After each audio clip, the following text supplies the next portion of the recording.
First Peoples Worldwide is the only Indigenous-led organization that works locally with grassroots Indigenous communities and globally.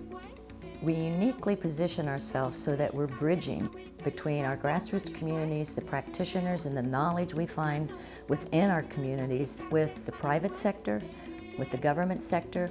We're really looking to create this common ground where we can come together and solve today's problems.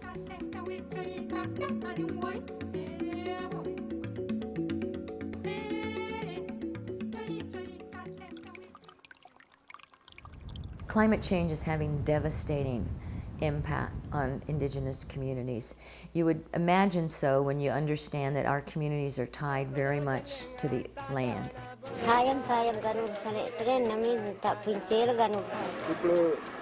ఊరి గురించి కానీ లేకపోతే పంట మామూలు కొండ మీద పంటలు కానీ ఇప్పుడు పండించే అవకాశాలు ఇప్పుడు టైం లేదు ఎందుకంటే వెనక వర్షం పడుతుంది కాబట్టి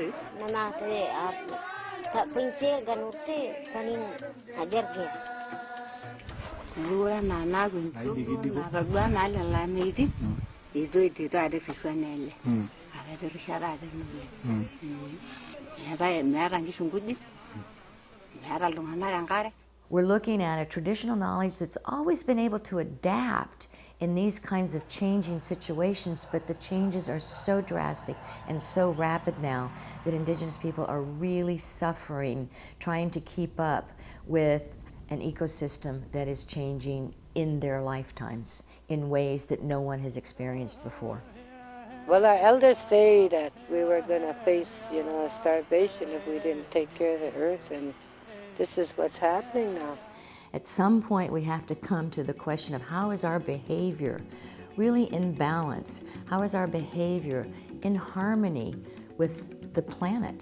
This is a really deeply understood principle within Indigenous communities. That understanding of conservation is something that needs to be brought forward. Жатқан ус бойның жерінде doğru керек. Бұл біздің өскен өбекөз жеріміз. Сен мұны тоо кіші, бұл бізге дымды берер, бұл бізге суға адықты берер. Our small grants program, Keepers of the Earth, makes between $500 to $20,000 grants.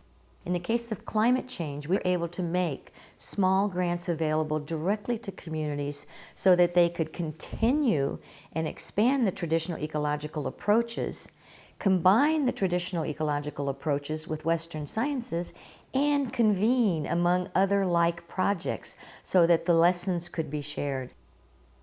One of the things that we're seeing, and one of the things that we really support through the Keepers of the Earth Fund, is a contemporary application of traditional knowledge. In Bolivia, we were looking at bioindicators around weather conditions.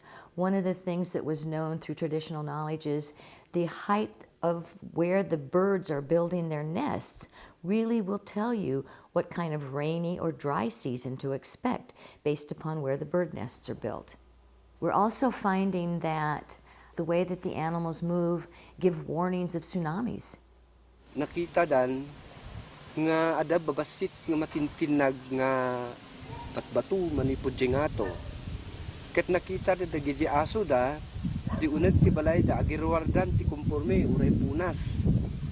Isu nga da ilalakay ken di sigud nga makamu dita nagwarning dan nga dagos binagaan da di jaysyam nga balay nga evacuate dan nga dagos. So nga iti abit lang nga panawen di nakaikat dan di in my landslide. So nga awan iti nadangran wenno natay ijeng insidente. These are incredible warning signals that could lead to saving a tremendous amount of lives with just through some public awareness programs. We're seeing that traditional knowledge goes beyond the warning, but can go into prevention and can go into mitigation and adaptation.